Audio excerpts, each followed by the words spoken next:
How's it going, ladies and gents? This is Christian with Liberty After Dark. I just wanted to come in real quick before we get started here to say we had some technical difficulties at the beginning of the show trying to get our guest on. So sorry for that in advance before you guys even listen to it. I cut most of it out, but if it sounds like the intro is a little bit weird, like we've been on for a while, it's because we have dealing with technical difficulties. So I appreciate it and hope you guys enjoy the rest of the show. All right. So for those of you who don't know, on the oh sorry yeah for those of you who don't know on the stream, this is the one and only David Andrew Gay. He is the admin 2 of Liberty Memes 3.0, better known as Dadman around these parts. No. I'm the creator of Liberty Memes 3.0. I'm Liberty Memes admin too. Okay. Because maybe one day, we'll get the page back, but I doubt it. Okay. But I'm admin 2 over there. I created Liberty Memes 3.0, Liberty Memes community group. Okay, so you're admin 1 at 3.0. Is that what it is? Yeah, technically, but I'll still yeah, you're right. I'll just step aside. Yeah, okay.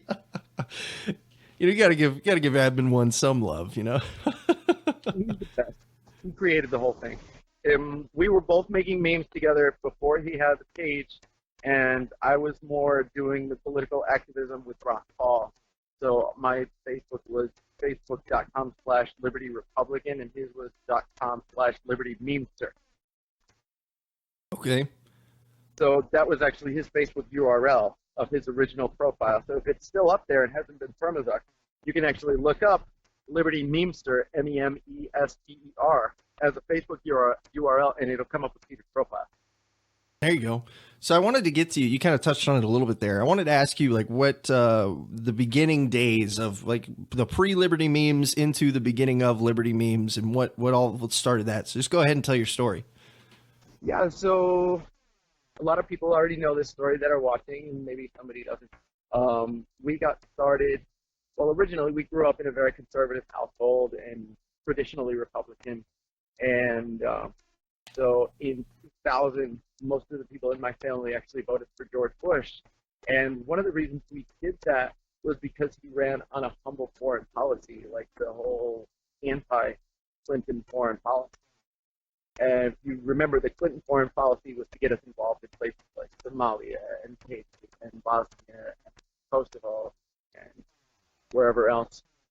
And we were supposed to be moving away from that. And actually, Clinton actually continued the original Bush senior policy of continuing to bomb Iraq and threaten Iran.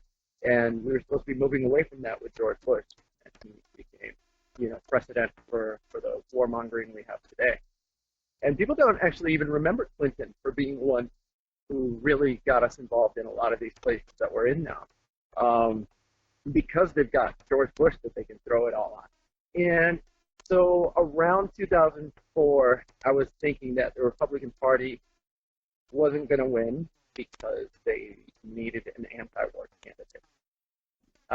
It didn't come about in 2004 in the Republican Party, and I thought, well, I'm a Republican, so I want my team to win, so what we really need is an anti-war Republican. So in 2006, I found out about Ron Paul and started supporting him. And in 2007, he announced he was running for president. And I thought, wow, well, these wars are really unpopular.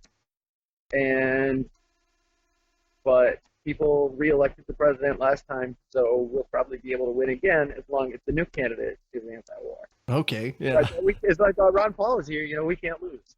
And I was very naive because I didn't realize all the tricks that they would pull, the media, the parties themselves, to make sure that he didn't get the vote or even get his message out during that election cycle. They treated him like a lunatic.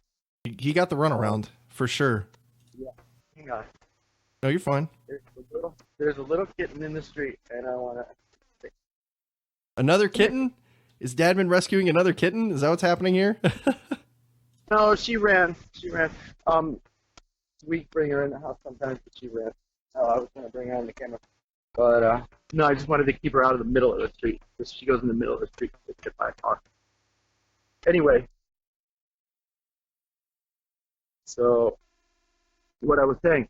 Oh, yeah, so I thought when Ron Paul was running for president that we couldn't lose. So I supported him, and I didn't like all the tricks that they pulled on him in 2008.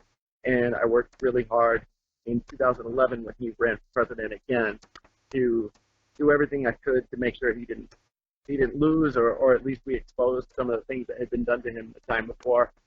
So that's really where we got our start. Me and Peter were both on Ron Paul campaign, and even to the point that I was the #1 recruiter of volunteers for Ron Paul's campaign in the entire country, which is a big deal because you know how much of a grassroots campaign that was. Oh, yeah. Or if you weren't following it then, you've seen it now. It was all pure grassroots, and he got over 1 million votes.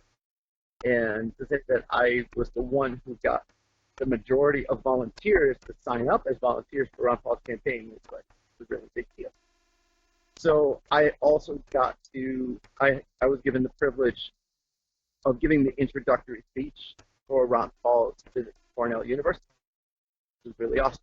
So anyway, that's kind of our start. We ran for office a couple times as well. We were endorsed by Ron Paul to run for office, and didn't really pan out. Here in New York, we found out that the party system is pretty stacked. Even in cities that the Republican Party loses perennially, they still stack their system as like some sort of merit system where you're not allowed to run for office unless you've done certain dirty work for the party first.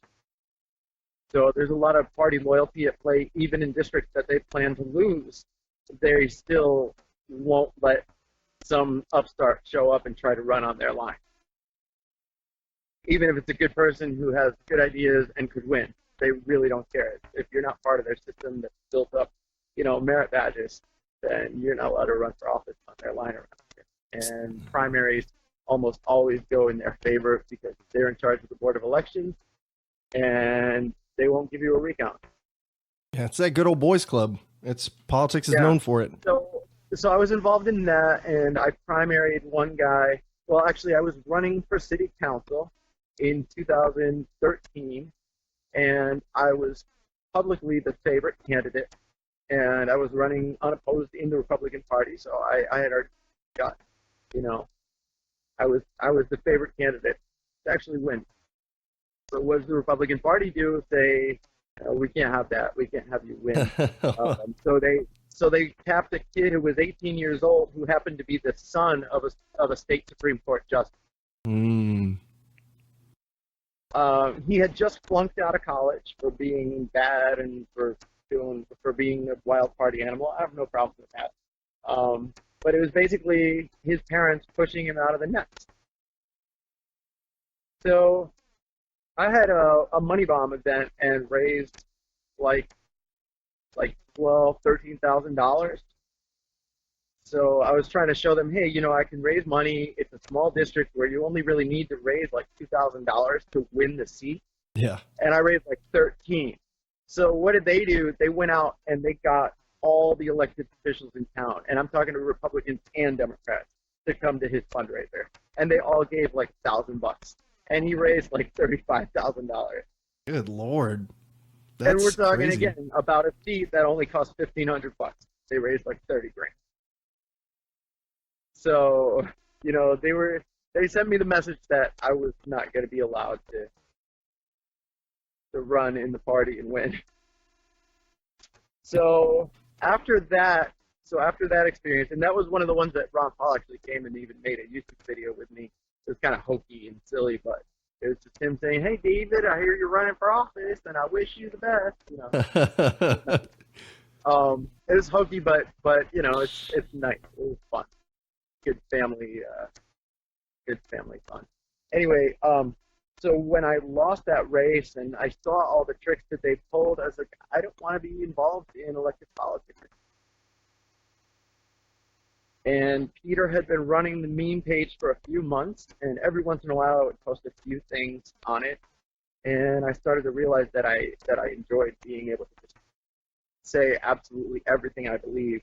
Stop pretending that I'm some sort of conservative. When I talk to conservative voters, I'd rather just, have my pure message out there. And so I kind of latched on to what Peter had already started with Liberty Memes. I said, this is the best way that we can express ourselves. At the time, there weren't all the issues that we have nowadays with algorithms trying to prevent you from getting your message out. At the time, if somebody liked your message and he shared it, all his friends would see it, and all their friends would see it if they shared it. So to me it was the most effective way of getting the message out there. I didn't personally find, after running for office, that having knocked on people's doors who ended up not voting for me, and it was like, what was the point of that? We went door to door and didn't get anybody to support liberty. It was just about an election and about punching a card on a ballot instead of the way we reach people with memes, which the message can go worldwide in a heartbeat. I just felt like that was more effective and more responsible use of my time as a liberty activist. So just a second, because a car is coming playing really loud music. Okay. Dang, that is loud music. There we go. I don't mind because my kids aren't in bed yet. Yeah. Well, they were thumping. They must have been enjoying their night or something. Yeah. So again, I just found that posting memes wasn't a more effective use of my time. 100%. I could see that. So I wanted to ask you, we kind of been touching on it a little bit here. For those of you who watched the show before, I typically, when it comes to voting, I invoke what I call the spooner, in the whole sense that he has a quote that says he uses the ballot in replace of the bullet. And so I kind of wanted to get your opinion on what do you think about voting? Are you a voter? Are you a non-voter? I mean, I was calling myself a libertarian Republican when I was running for the Republican line, and when I was on the libertarian ballot, I was calling myself libertarian. But I'm more of an anarcho-capitalist, like Spooner. Mm-hmm. But I don't necessarily vote defensively because I really haven't found any opportunities to do that where I live. It's pretty much just Democrat districts. They're just going to win. It's pretty much roll over and die. That's the thing. So defensive voting for me, it's like, yeah, I mean, you do that if you're in a place where you really stand a chance of knocking down something horrendous. But where I live, pretty much nothing goes on the ballot but candidates. Okay. So there's not like ballot initiatives to lower taxes or opportunities to set people free or legalize weed or whatever. There's just no opportunity to do that from the ballot box where I live. So there's almost no chance of really changing anything around here by voting, for one candidate. But every once in a while, a good liberty candidate comes along. That's like me when I ran, and it's tolerable, and I'll pull the lever for them. And otherwise, I just go in the booth and write silly things in the ballot. I always vote, actually, which I surprise people. But it's usually just me walking in there, filling the card with write-ins, which the poll workers hate, but they love me as an individual. They've been seeing me for years, and they're like, "Oh, David, hey, can you do me a favor and don't write all over your ballot this time?" I'm like, "I can't do that for you." And they're like, "Well, I figured I would try." There you go. So because for some reason, like, they've got to fill out a whole bunch of paperwork for every write-in. They've got to make sure that they spelled it right, like Andrew Napolitano is written correctly. Yeah, exactly. I mean, I know it's a process for them, but it's your right in the ballot to write in a candidate. So just to make sure, just to clarify, you're not like philosophically opposed to voting. You don't see it as like a perpetuation of the state as long as it's done defensively, right? Everything's a perpetuation of state. I mean, if I drive on the roads, I'm perpetuating the state. If I buy a soda and 10 cents a tax sales tax, state, I'm perpetuating the state. I mean, I think that's silly. I think that, like, pushing the idea that you have to vote for one of them in the two-party system, and pushing the idea that that voting for Trump is better than voting for Bernie Sanders, I guess marginally. I guess that promoting the two-party system and saying it doesn't matter what the election is, it doesn't matter if you don't have your perfect candidate in, it doesn't matter if there's someone that you disagree with, just pull the lever for them because they're better than the other option. I think that's perpetuating the state. But I don't think that just voting itself is a system that's already there, just like driving on the roads. I don't think it's feasible to try to push the idea that we tell every single person in our neighborhood to stay home for an election. I agree. I agree with actually pretty much all of that. That's To everybody in your neighborhood, say, okay, hey guys, voting is violence. We need to stop voting, and they'll be like, you how can you can be that far down the rabbit hole yourself, but your neighbors are not going to be, and they'll never listen to you if that's what you start out with. See, so okay, so this is actually a great segue. So we talked about on a national level of like maybe perhaps using a vote to try to get, or even on a local level to try to get your defensively or however to try to promote liberty. But you brought up a good point, and that's addressing it on the level of the community. So let's say, for an example, you run into an encounter like this. What's usually like your first steps, or what would you recommend to people as far as introducing the ideas of liberty? I don't know how it comes up because it's almost like every conversation can have an opportunity to mention how government abuses them. Yeah. So usually I start with that. I usually like to tell people that I don't have any faith in government, that I don't trust government, that government doesn't give us money that's really worth anything. It's all an imaginary thing that eventually will not last. So if I'm at the store and somebody puts a little ink on my $20 bill to see if it's fake, I tell them if it's an American bill, it's fake. That fiat currency. And they can double take. They're like, "Are you admitting to a felony here?" And I'm like, "No, you don't understand. All American money is fake because it's not really money. It's just a piece of paper backed by nothing, backed by faith in government." I'm like, "What does that even mean?" It's like faith in the United States and trust that they'll pay back their debts. But what if they don't pay back their debts? And what if it's not even humanly possible? So at that point, what's this money really backed on, and how long is that going to last? I mean, right now it's basically just backed on military might. Namaste. There you go. I mean, right now it's just backed on the fact that we're a world superpower, or the fact that we're in, over 1,000 bases in over 200 countries around the world.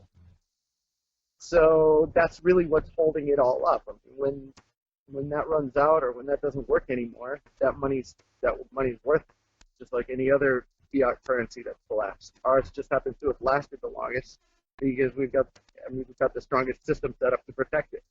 But in terms of having an actual backing, it doesn't have it.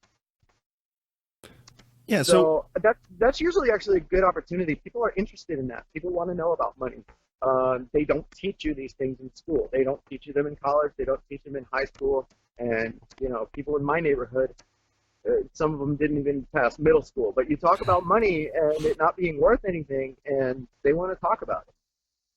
Yeah, I usually call it the oil dollar, because that's if you were to try to find any commodity, the fact that global oil sales are done in U.S. dollars is probably the only thing it's got going for it. But I wanted to ask you, are you a fan of the gold and silver standard then?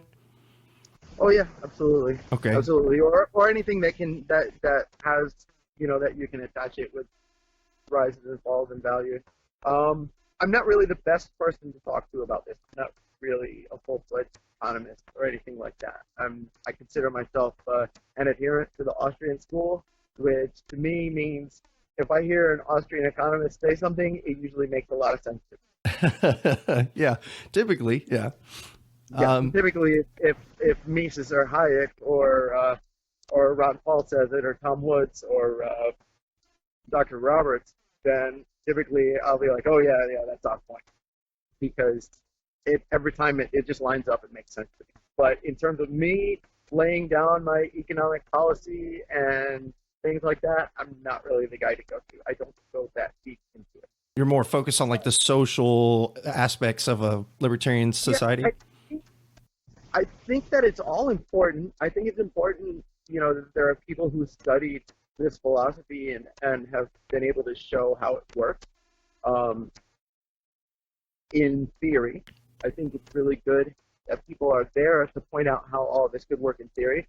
But on my end, I think it's important also to have people who are trying to put it into practice and prove that it works. So that's where we come in. Mm-hmm. So yeah, I'm leaning on my mirror. I hope I don't snap it off. Oh no, you're fine. Yeah, I hope you don't break it either. So you and I are both ANCAPs. Excuse me.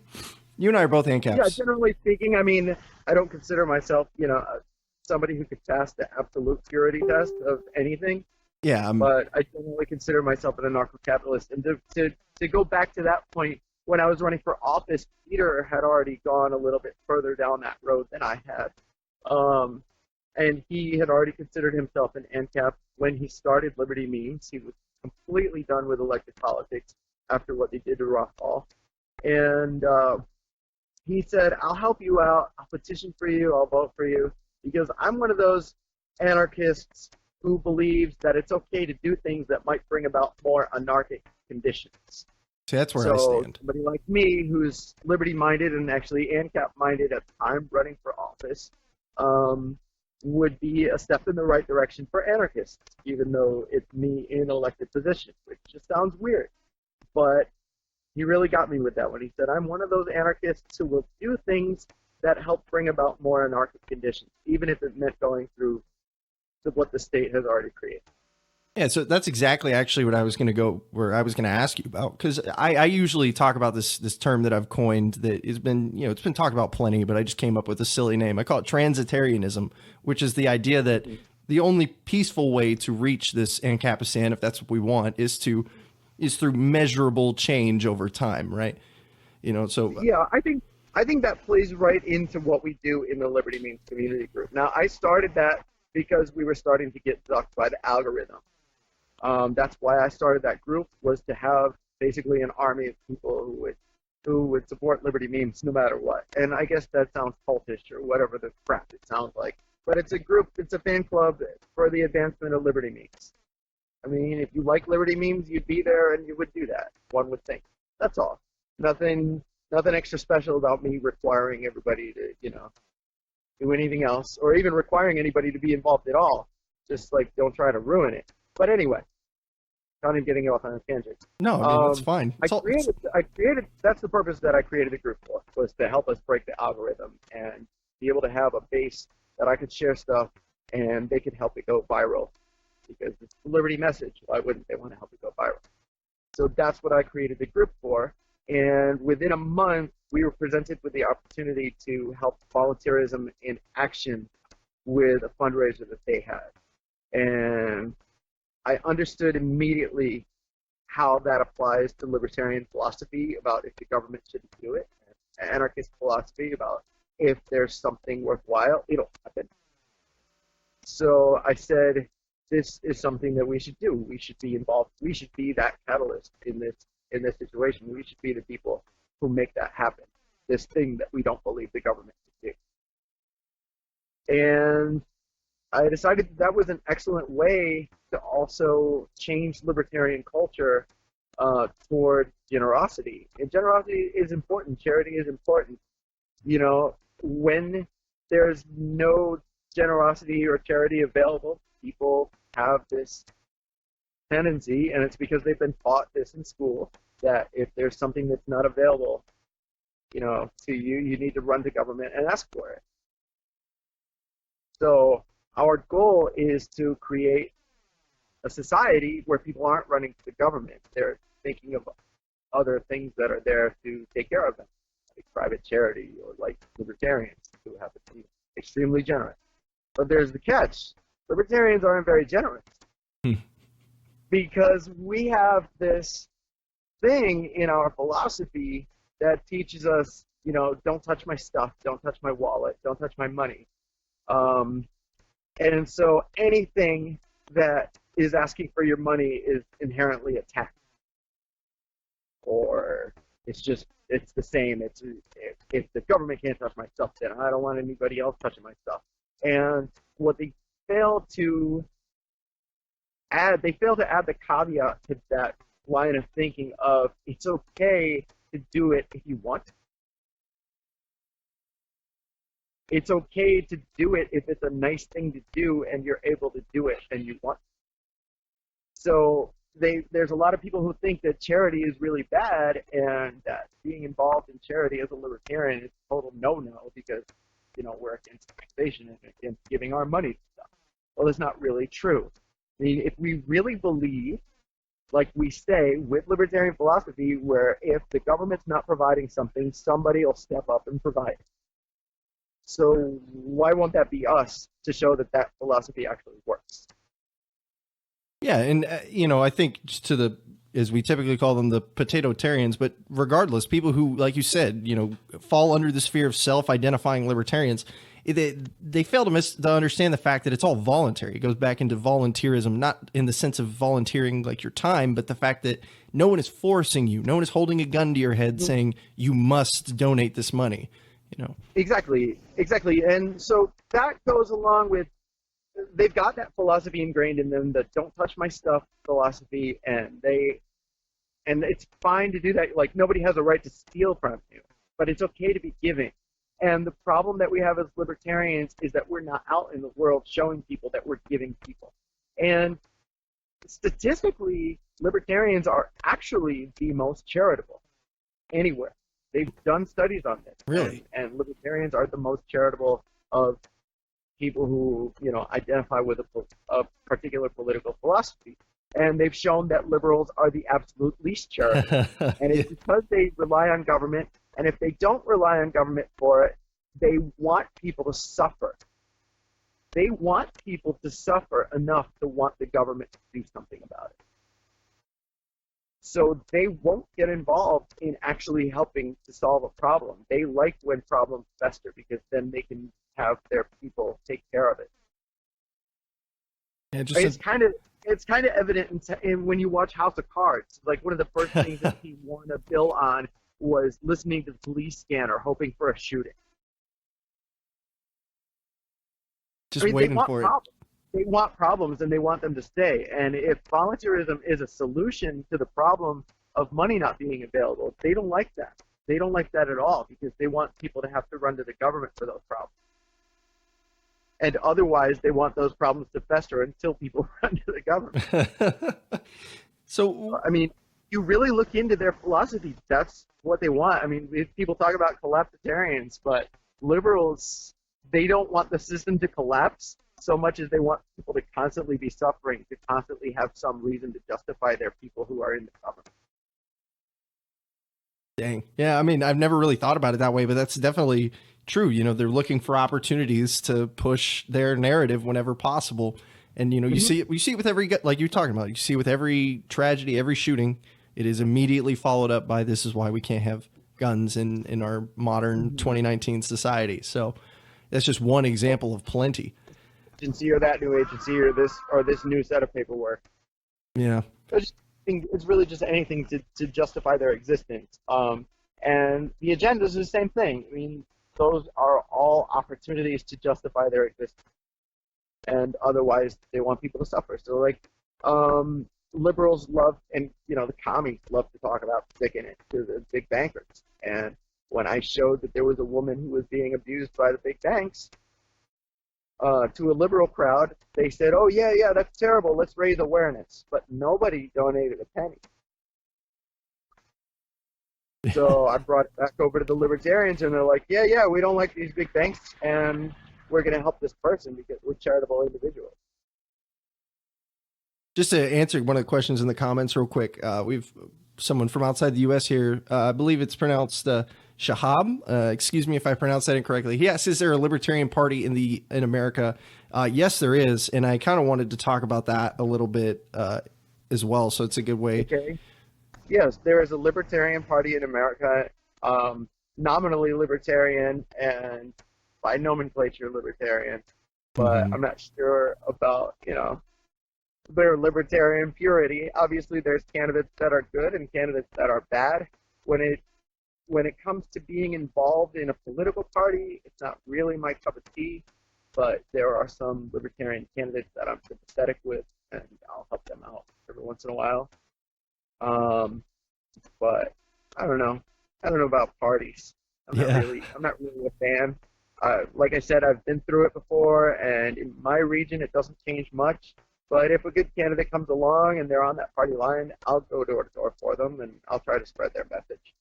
But yeah, for me, there are libertarian parties that absolutely suck in certain states. On a national level, it's give or take. There's people that I absolutely love who are, among the leaders on a national level, and there's people who I can't stand. I guess you'll have that in any political movement, who you love and who you can't stand. Um, but I think that it varies because there's states where they never win and they never have a good candidate and they're just a bunch of lunatics, or they're just there to say, well, the two-party system is evil, so we're a third option. I don't think there's much philosophical grounding in that. And then there's states like Texas where the Libertarian Party is just like, and they don't necessarily win on a state level, but they do pretty well on a local level.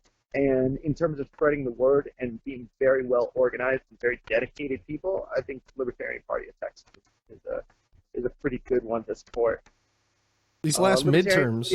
Party in New York, it's like upstate is like Ron Paul type people, and downstate is more like the Nick Sarwar. But every once in a while, you get a Larry Sharpe thrown in there. So yeah. I mean, I was just saying about the Texas LP. I mean, we had a 5-time incumbent, a district away from mine, get replaced by a brand new 25-year-old Libertarian candidate. So I think it just shows. And in the Texas LP? Yeah. Yeah. They really run a really good operation down there. Most of the counties do really well. And they're in competition, I guess, for every 4 years at the state convention for some sort of award, each county. Mm. So they do pretty well, and their state conventions are amazing. The one I went to in 2016 was all of the presidential candidates were there for a debate one night, and then it was me and Julie Borowski and Peter and Robert Murphy and Jeff Tucker. So many cool people. Jeff Deist was there. That was pretty cool. Yeah. So yeah, going back to the Libertarian Party on a national level, actually the advice that comes from most of the thinkers, like the Mises Caucus, the advice from them is actually that every single libertarian in the country should find like one race in like the whole country to support. Mm-hmm. Because they see it as like the resources are really split up. And I think that's a good idea. I think that's a good idea for parties or for states where the party really kind of stinks and just puts up a guy to be that third option. I think it's a good idea for those libertarians to be involved elsewhere, to be involved in like a mass effort. But in places where the LP is doing well, like in certain districts of Texas, I think those people should just focus on what they're doing and keep going that way. And I think they shouldn't get distracted by statewide or national elections. There's been an interesting conversation about whether the LP should even front a president, honestly, at this point, as if it's just a misallocation of resources, and if we should be looking at winning these local elections. What do you think about that? Yeah, I mean, like I said, it's give or take. It depends. If there are districts that the LP is doing really well, maybe they shouldn't be involved in that. And if there's districts where the LP is just trash, then anybody who's a libertarian shouldn't be worried about fixing their local party and just get on board with it, whatever's going on that's working somewhere or whatever's getting attention. So if a national election is getting attention, jump on board with that. But if in your district you guys are doing really well and getting people elected, don't get distracted. I mean, it's different all over the country, really. Yeah. So I mean, it's just like anybody else in any other party. If you're a Democrat that lives in a completely Republican district, what do you do? True. If you're a Republican that lives in a completely Democrat district, what do you do? And I'm not talking about running for office. I'm just like, what resources are you giving to what? What in your personal belief is going to change, toward what you believe in by what you do by just voting for a Democrat or by just supporting a candidate in your local area. If you're in a district where you supporting a candidate is never going to change anything because that person's never going to win because they're in the wrong party to win, then what would be the point of focusing locally other than reaching people on an individual basis? But in terms of like electoral politics and what a party should dedicate their resources to, if a party is in a district where they just totally suck, they probably shouldn't dedicate their resources to that and should find something more worthwhile that helps spread the message or grow the party if that's the thing you're after. Yeah. So I usually talk. I mean, I'm a baby libertarian by most people's standards. I was politically active for quite a while before I could even vote. I was following politics, talking about it, staying interested, learning, and I was at a point where I was a constitutional conservative, but it was Gary Johnson. I'd heard of libertarianism. I never really took it seriously, but it was Gary Johnson actually who made me say like, okay, I kind of like some of the stuff this guy is saying, and it brought me to broader libertarian philosophy. And lo and behold, now I'm an ANCAP. So I think there is some validity to the fact that just having exposure at all, being on those national level news organizations, you know, Do you have any update on Bill Weld trying to run against Donald Trump as a Republican? he's still running. He had a fundraiser last week. Okay, so he's still running and still planning to be on a primary ballot with Donald Trump. Yep. He's That's interesting. It's a page out of the Gary Johnson book, not the primary sitting president, but it's a page out of the Gary Johnson book to running for Libertarian Party nomination mhm. by first running as in a Republican primary and being able to get on a debate stage and get your name out there and then jumping over. So it seems like that might be what he's doing. I think a lot of libertarians were pissed off at him. I mean, I know I am, but Yeah. for other reasons. But I think in terms of his strategy, I think what he's doing is trying to get some recognition first and then running for, he wants to tell everybody, I'm a Republican governor and I did this Republican thing and that Republican thing. And he'll do that on the debate stage. And he could, for all of the gun control he passed, he could still probably out Second Amendment Donald Trump on the debate stage if they ever get that far. Yeah, if it even gets that far without dropping out. I know he's I got also think he's fundraising. going to drop out. I also think that he's probably going to drop out and try to run for LP nomination. So it's interesting. It's interesting what he's doing. But that was actually that was the first reason I didn't like Gary Johnson, was because he did that during Ron Paul's moment. You know what I mean? Mm-hmm. So he did that in 2012 during the Republican debates. He was there, and then he dropped out before any votes were cast in the caucus or anything. But he was there just to be on the stage and say, oh, well, there's another option if you're libertarian in the Republican primary. And he never actually had an intention of being another option. He was planning to drop out before the primaries even started so that he could get the libertarian nod. And that bothered me. Yeah, I mean, it's just splitting up the voter population. That was one of the places where the Libertarian Party and Ron Paul Republicans really had a rift, because there were a lot of libertarians who were like, well, Gary Johnson's more libertarian, so we're going to support him now, even though in terms of publicity, Ron Paul was having a surge. So I didn't think it was fair for Gary Johnson to just jump in and try to take that moment, and for people to be like, well, there's another option. It kind of bothered me. It bothered me that there would be another option at all when we actually had an opportunity to coalesce around one person, and a person whose name was already out there. So that was kind of lame. Yeah. Do you think that was my first beef with Gary Johnson, was him running in the Republican primary and getting libertarians around the country to start arguing about which one is more libertarian, which is like a stupid argument we already do all the time. Why did you do this? They really thrust on us this, libertarian purity argument, because Ron Paul was already running, he was already doing great, every libertarian in the country was behind him, and then suddenly another one showed up. And then we all just had this rift of, oh, you're with Ron Paul, well, you're not really a libertarian, or you're with the LP, well, you're not supporting it. It just made us all fight each other, and it sucked. And it hasn't changed since then, because every once in a while, LP National through Nick will post something about how, we're not worshiping family dynasties like the Bushes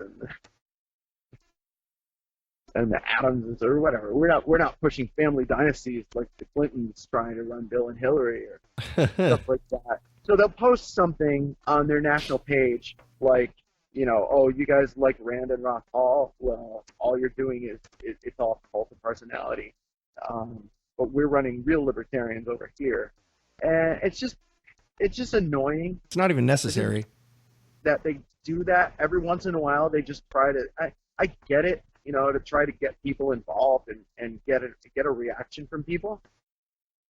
And I guess from the Larry Sharp point of view, it's good that that happens because it motivates other people who hate that to get involved. But it still really, really bothers me when people from the LP try to diss Ron Paul because in our generation, the vast majority of LP members would not exist if Ron Paul had not been running for president. I mean, he opened up the door for pretty much all of the talking points that are used now.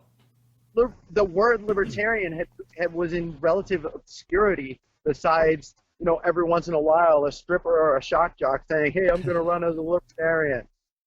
I mean, that's basically it. Other than that, people didn't know what libertarian was, what the Libertarian Party was, that there was a philosophy, and just every once in a while you would hear about it through Roseanne Barr or Howard Stern. Other than that, people who didn't like Roseanne Barr or Howard Stern were not involved in anything with libertarianism. And we first heard Ron Paul talk about being a libertarian, and that's what got us inspired. So what do you think about, I've had this conversation before, but what do you think about if, let's roll back the clock. Let's make Rand Paul, or Ron Paul a little bit younger again. And let's say, do you think he would have even a chance in this current political climate if he ran, let's say he ran again, No, I think that Ron Paul had his moment, and he was right, and the people who were allowed to see his message pretty much latched onto it. He was right about the Obama administration, the way they would use precedent from the Bush administration to carry out all sorts of things, and that really happened. And he was right. And I guess younger, in the current political climate, obviously you've got a sitting Republican president, and Ron Paul would be running as a Republican. So I don't think that he would do it right now. I think maybe if he was younger and 4 years from now, I think he would do it and try to get the message out there. But I just don't. I think that a lot of the people who were involved have already given up. So in the current political climate, they've either defected onto a new movement or they've just given up and don't want to be involved. So I don't think currently that I don't think he could run and win because people have already moved on or given up, and that's unfortunate. But that's just where we are right now. There's obviously things that could wake that up. I think one of the most compelling arguments I saw was actually from a collapsitarian, and they basically were making the argument that we have reached a point in modern politics to where it's not so much about making sure your ideals get through. It's about weaponizing government against the other side. It doesn't, it's about, either rolling or starting up a healthcare thing or getting rid of guns, or it's about rolling back these things, or it's about putting in new legislation to, whatever the Republicans want to push, and I think there's this grain of truth to that. It's honestly kind of, it can be, what's a good word? It can be demotivating at times to see things like this in action, but I do think that there's people. I think there's a lot of people. I think there's a lot of people who do that, and I think the majority of people who have been passionately involved in one movement or another can easily lend themselves to doing stuff like that. But I'm not a fan. Yeah, I'm not. I can't say I'm necessarily a big fan of the idea either. Because that goes from the point of just like not being involved to being in a way directly involved in government violence. Yeah, I mean that's because you want one party over the other to do something abusive, so that it hurts the other party. I hate that. I mean that's what you were talking about earlier, right? The perpetuation of the state by this whole like, oh well, Trump's better than Hillary. Like I'm not going to vote for Donald Trump. If even it could be Bernie Sanders, it could be Stalin brought back to life. I'm not going to vote for Trump against them. Yeah, it could be any of those people, but you're not going to vote for one over the other because they both suck. Exactly. And to tell me, okay, well, it'll be my fault that Hillary Clinton wins the election because I didn't vote for Donald Trump, get the hell out of here. Why didn't you put up a better candidate? Yeah, exactly, right? Well, it is actually getting late now, so No, that's fine. I think we had a great discussion. I think we talked about a lot of good things. It was good having you on. Why don't you go ahead and give everybody your plug for the podcast? I try to be a little serious. Yeah. No, it was good. It was good. I try not to make, to be too silly when I do these kinds of interviews, but I'm also kind of paid to be an entertainer. Yeah, that's true. I mean, you're definitely a personality within. So why don't you go ahead and give your plug for the people in the podcast, and also Celeste asks for a brap. There we go. Did it without showing any teeth, so it looked like an old man. Little old man brap. There we go. Good brap. Stuff. So I gave you 2. So that means you owe me a Wegmans belt when I come up to Niagara Falls. Niagara Falls? Yeah, that's where Celeste at Wegmans. There you go. Yeah. Yeah. Don't stop her, guys. Seriously. Like, Niagara Falls already has plenty of stalkers. They'll just stab you to take your flight. Oh Lord. Yeah, no, I don't want them to take my bike. So Liberty memes.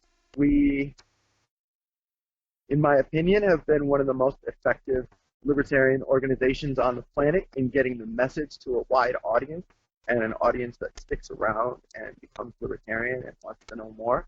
I think that's what Liberty Memes has done for the last 6 years. So if you like that, and if you appreciate the work that we've done, why not join the Liberty Memes Patreon at patreon.com/LibertyMemes. Chip in a couple bucks. Show your appreciation. I'm a part of it. You guys should be too, in my personal opinion. But hey. In our first year in existence on Patreon, which is not completely closed out, it has not been a full year yet, but it will be in about 2 weeks. Liberty Memes actually peeked through for a few days in the top 500 in the world out of over 138,000 active accounts on Patreon. So that's pretty cool. That's a really big deal, in my opinion, that we were able to get that far up the list in less than a year. So I want to say thank you to the people who helped get that done. But I also think that we could do a lot more. We've done a lot of charitable stuff. I've given nearly $30,000 cash straight out of my pocket to various causes that we've run through the group. I don't always use my GoFundMe profile, so I haven't reported all of it publicly. But if anybody wants to see all my receipts in my inbox, I could show you a screenshot of that. But anyway, giving away a lot of money of my own cash. All the Patreon money that was raised through February, basically, is gone because I've given it away. So even though it was supposed to be a salary for myself, I gave it away. And I think that the bigger we grow it and the larger, the more participation we can get in it, I think I'll be able to give away a lot more money. And I like doing that, and I like helping people, and I like libertarians being the solution, being the change that we wish to see in the world. So with my proven track record, people would say, hey, here's $3 to do what you want with, and if we grow this big enough, I know you're going to end up helping a lot of people with it. So that's what it's about. Yeah, it's like we talked about last episode. So if we're doing good, but if you feel like you've done what you need to, you've got the wrong mindset. There's always more that we can be doing to push the movement. There is always something we can do. People could say, yeah, we're hold on, car coming by. Sorry. No, you're fine. Yeah, people like to say, yeah, you got it to $1,000 a month. Why don't you quit there? I mean, that seems pretty good. We're done, right? You're not going to keep asking people to join anymore, are you? Why would we stop? I mean, if it's been effective and it's working, why would we stop at some point and say, okay, we've done enough? Keep going. This is something liberty activism is something that I've got in me for the last 13 years. And like I said, I have a track record, a proven resume of all the things that I've been involved with and that I've been effective with. And my brother as well with Liberty Memes and the various things that we've done for activism. So it seems a reason that we're dedicated to doing that, and we don't see any change of plans in the future of suddenly not being liberty activists.